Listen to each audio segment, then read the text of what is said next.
Wood Style Transformation Jutsu. Yamato was surrounded by the slouched puppet of Sasori. It took a moment for the Jonin to replicate the Akatsuki's voice, according to Sakura's memories. Their plan to meet with the potential spy was simple. Yamato would meet them on Tenchi Bridge while disguised, the rest backing him up if a fight broke out. Yamato waited patiently on the bridge's center, the others watching from the forest, Sakura casting a genjutsu around them. Naruto's fists clenched as he felt the presence emerge from the other side of the valley. The cloaked figure walked towards the bridge, Yamato speaking with Sasori's gravelly voice. "Took you long enough. Apologies, Master Sasori. I had to be sure I wasn't followed. Whatever. Now, tell me all the info you've collected." The figure lowered his hood, Team 7 gasping. It was Kabuto Yakushi, Orochimaru's right hand. Yamato tensed but remained composed. Now that he knew this was Kabuto, he was certain this was a trap. Based on what he knew, Orochimaru joined the Akatsuki briefly before betraying and leaving them. It made sense Sasori attempted to get a spy into his ranks, but clearly he'd been found out. Kabuto began to relay some clearly useless information. Anything else was vague or pointless. Yamato waited, planning to see what Kabuto would do. He didn't show signs of hostility, nor could Yamato sense him planning an attack. Yamato barely noticed the shadow forming behind him. His wooden Sasori turned, only to have a chunk of it turn to splinters. Yamato was engulfed by flames, forced to abandon his wooden construct. Wood Style Splinter Bullets. The projectiles missed their targets, the new arrival standing in front of Kabuto.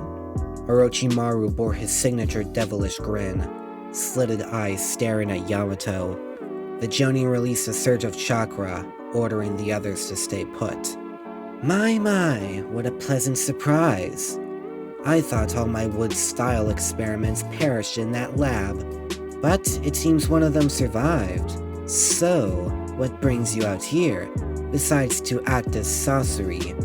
I heard he was dead, but I didn't expect someone to take his place.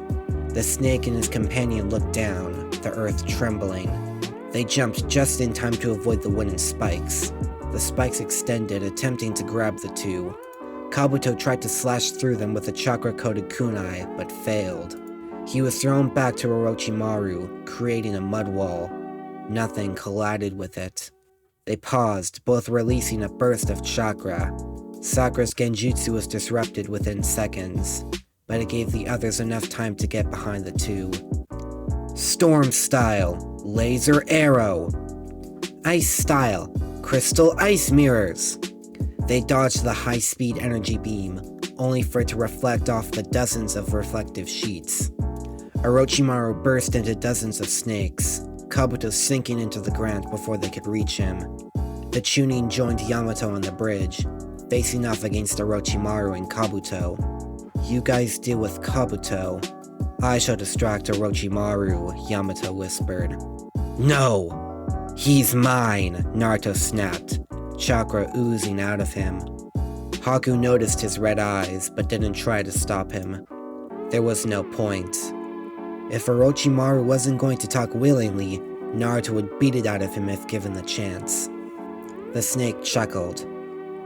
I see your hatred for me has grown, Jinchuriki. Are you still unable to accept Sasuke came to me of his own accord? Orochimaru barely registered the foot slamming into his face. His gloating was cut short, as Naruto sent him hurtling through the trees behind him. Kabuto stared in shock. Naruto chasing the former Sannin with a violent soul speed. Yamato frowned. Haku, Sakura, take care of Kabuto. I shall follow Naruto. Yamato dashed off, Haku standing in front of Sakura. Cover me, she requested. Sakura nodded, already molding chakra. Kabuto stared at them blankly, reaching for a chakra scalpel. I lost to you and Naruto once. I can assure you I'll give a much better performance, Kabuto smirked.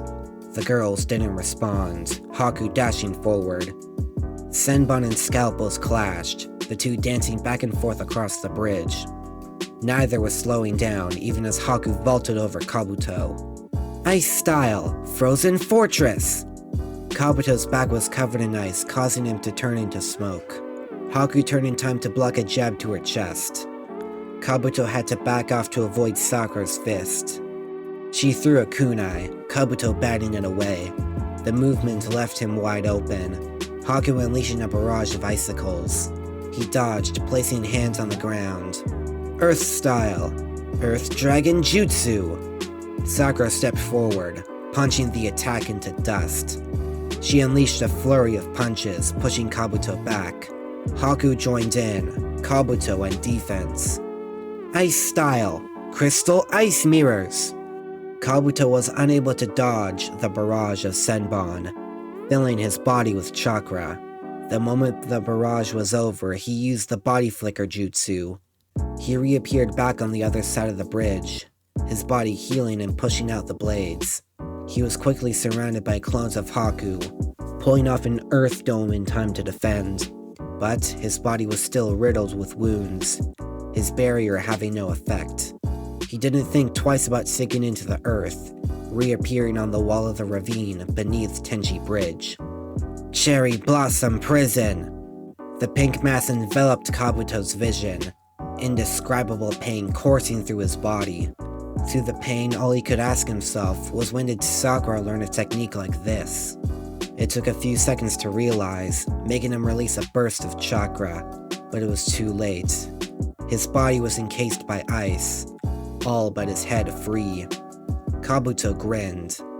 I see the two of you haven't been slacking off, since your teammate decided to join my master. Haku weaved hand signs, prepared to cover Kabuto's head in ice. Before she could finish, they had to jump away as Kabuto began releasing a wave of energy. Every pore in his body was releasing needle-like blades of chakra, which was slowly chipping away at the ice. Kabuto was able to pull his arm free, dropping an explosive tag at his feet. The blast freed his legs, allowing him to jump into the trees. An altered, offensive version of the Hyuga's rotation technique, Sakura frowned. He's a medic, so I'm not surprised he has good chakra control. Haku blinked. You're better than him. We have the upper hand. I say we go full offense. Sakura nodded, performing a single hand sign.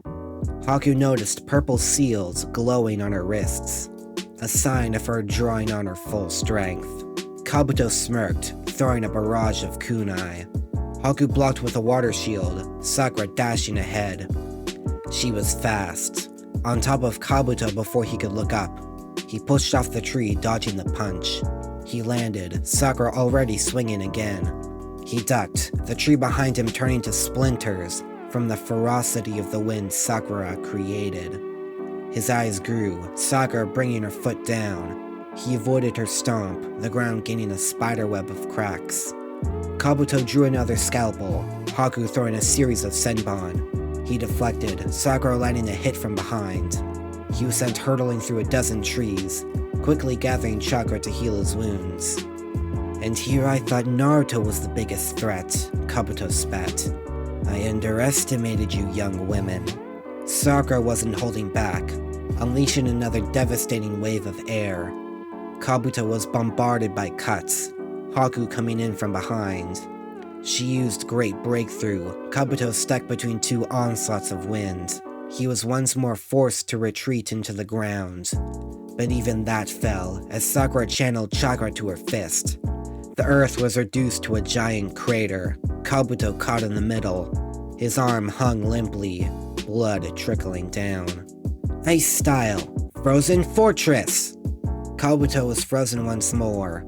Only this time, he was too low on chakra to free himself. All he could do was stare and wait for an opening. Kabuto and Sakura were frozen stiff. The guttural roar was heard across the entire forest and ravine. The air shifted, chakra filling their lungs. It was cold, yet deathly hot. It was indescribable. Sakura closed the seals on her wrists, reining her chakra back in an attempt to lessen the sensations. The curse mark on Haku activated on its own, her skin crawling. The mark was attempting to lessen the effects as well, which only brought her to her knees. Kabuto felt it as well, sweat forming on his brow. He knew what that chakra was, and he didn't like it. He wasn't sure how his master was handling this, but if what he could sense was correct, he wasn't sure how long he could last. Orochimaru's deadline was approaching. A prolonged battle would reduce his time significantly, but there was nothing Kabuto could do. With little chakra, he would be useless even if he escaped. His best chance was to retreat stealthily and rendezvous with his master, once the battle was over. If you like what you just heard, consider hitting the subscribe button and bell icon to get notified about new videos. If there's a part you've missed, then check out the entire playlist on screen. If you like this story, please share it with your fellow anime lovers. Any support helps a lot. That's all for now. This is Ninja Kai, disappearing in a golden flash.